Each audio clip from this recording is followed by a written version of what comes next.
अस्सलाम वालेकुम। Importance of fungi में आज हम डिस्कस करेंगे economic losses due to fungi. सबसे पहले बात करते हैं प्लांट डिजीज़ की। तो फंजाई पौधों में बहुत सी बीमारियां पैदा कर सकते हैं। उसकी वजह यह है कि फंजाई के इंजाइम्स इतने पावरफुल होते हैं कि वो ब्रेक डाउन कर सकते हैं पौधों के सेलुलोज, लिग्निन और क्यूटिन को भी। ऑल प्लांट्स आर ससेप्टिबल, यानी हर पौधे पे फंजाई अटैक कर सकते हैं। फंजाई की वजह से पौधों में होने वाली कुछ बीमारियां जैसा कि रस्ट, चावल में आपने देखा हो कि जिस तरह जंग लगा हुआ है उसके पत्तों पे ऐसा होता है। स्मट होती है गंदम के अंदर, मकई के अंदर, ये ब्लैक कलर के हो जाते हैं सिट्टे। पाउडरी मिल्ड्यू ग्रेप्स, रोज और वीट के ऊपर ऐसा लगता है जैसे पाउडर छिलका हुआ है। इसी तरह इरगोट ऑफ राई, इसमें भी ब्लैक कलर होता है। Red rot of sugar cane, गन्ना आपने देखा रेड कलर का, आमतौर पर गलती से लोग समझते हैं जैसे इसको सूअर ने काटा हुआ है, सूअर ने खाया हुआ है, लेकिन ये लहदा से बीमारी है फंजाई की।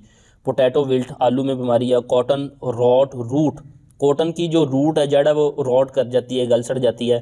एप्पल स्कैब, एप्पल पे दाग पड़ जाते हैं। Brown rot of peaches, plum, apricot and cherries, यानी इन पे ब्राउन कलर का ये गलना सड़ना शुरू हो जाते हैं। नेक्स्ट हम बात करते हैं एनिमल डिजीजेज की। तो रिंग वर्म और एथलीट फुट इम्परफेक्ट फंजाई की वजह से होता है। इसमें बॉडी पे रेड कलर का रिंग बन जाता है, ये पाँव के अंदर बीमारी है। इसी तरह कैंडिडिया अल्बिकेंस एक बीमारी है that cause the oral and vaginal thrust, यानी सॉफ्ट टिश्यू ओरल और वजाइना पे थ्रस्ट जख्म बन जाते हैं। इसको हम कैंडिडियाडस और कैंडिडियोसिस भी कहते हैं।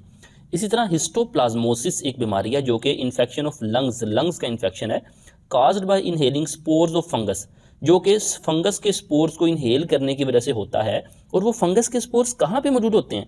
ऐसी सॉइल में जो कि कंटेमिनेटेड है, आलूदा है विद द बर्ड्स फीसिस, यानी परिंदों के फीसिस से, परिंदों की बीठों से जो आलूदा है ज़मीन, उसमें ये स्पोर्स होते हैं। अब वो कह रहा है if infection spread into the blood stream, यानी वो लंग्स का इन्फेक्शन अगर ब्लड स्ट्रीम में आ जाए, then to the other organ, दूसरे ऑर्गन में चला जाए, सीरियस एंड फेटल, यानी ये जानलेवा भी हो सकता है। फिर इसी तरह एस्परजिलस फ्यूमिगेटस काज एस्परजिलोसिस, यानी ये जो फंगस है ये बीमारी पैदा करती है aspergillosis, but only in the person with a defective immune system such as AIDS, यानी ये एस्परजिलोसिस सिर्फ उस पर्सन में हो सकती है जिसका इम्यून सिस्टम सही तरह से काम नहीं करता, जैसा कि एड्स के पेशेंट। अब इस बीमारी की वजह से भी क्या हो सकता है? डेथ हो सकती है। फिर आगे एस्परजिलस जो कि एक फंगस है, produced most carcinogenic mycotoxin called aflatoxin, यानी ये कार्सिनोजेनिक मायोटॉक्सिन प्रोड्यूस करती है जिसे हम एफ्लाटॉक्सिन कहते हैं। मायोटॉक्सिन कहते हैं toxin produced by the fungi, carcinogenic कहते हैं कैंसर काजिंग। इसी तरह एस्परजिलस कंटेमिनेट्स, या आलूदा करती है इम्प्रॉपरली स्टोर्ड ग्रेन्स को, जैसा कि पीनट और कॉर्न वगैरह। इसी तरह milk, egg and meat may have aflatoxin, यानी इन चीज़ों में भी एफ्लाटॉक्सिन हो सकती है थोड़ी मिकदार में। एनी मोल्डी ह्यूमन फूड और एनिमल फॉरेज प्रोडक्ट, मोल्ड एक फंगस है, आपने रोटी पे जैसे फफूंदी या उल्ली वगैरह लगी देखी होगी, तो वो कह रहा है वो मोल्ड चाहे ह्यूमन फूड पे लगी हो चाहे एनिमल्स के चारे पे, शुड बी डिस्कार्डेड, उसको इस्तेमाल नहीं करना चाहिए, उसको डिस्कार्ड कर देना चाहिए, ज़ाया कर देना चाहिए।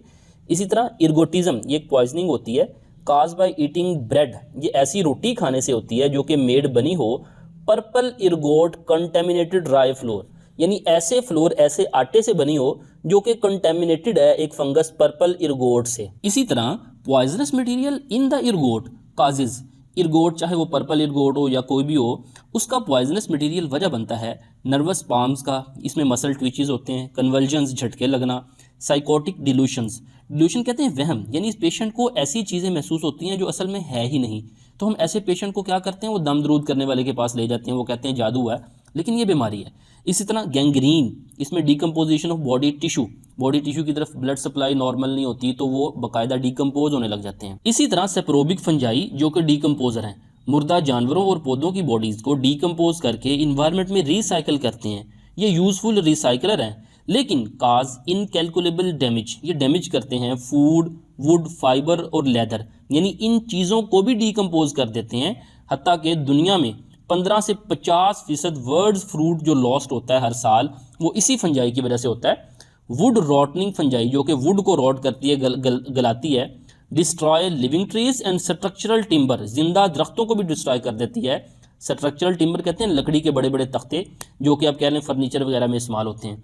इसी तरह ब्रैकेट या शेल्फ फंजाई, इसकी शक्ल ना शेल्फ की तरह लगती है, आप डायग्राम में देख सकते हैं। Cause lot of damage to the stored cut timber, लकड़ी के तख्ते जो हमने स्टोर किए होते हैं, as well as stands of timber of living trees, यानी लिविंग ट्रीज को भी ये डैमेज करती हैं। इसी तरह ए पिंक यीस्ट जिसको रोडोटोरोला भी कहते हैं, ग्रोज ऑन शावर कर्टेंस, यानी हमने वॉशरूम वगैरह के अंदर जो शावर पर्दे लगाए होते हैं वहाँ पे अब क्या है मॉइस्चर होता है तो वहाँ पे वो ग्रो करती हैं, एंड अदर मॉइस्ट सरफेस या दूसरी मॉइस्ट सरफेस पे भी ये ग्रो करती हैं और नुकसान पहुँचाती है।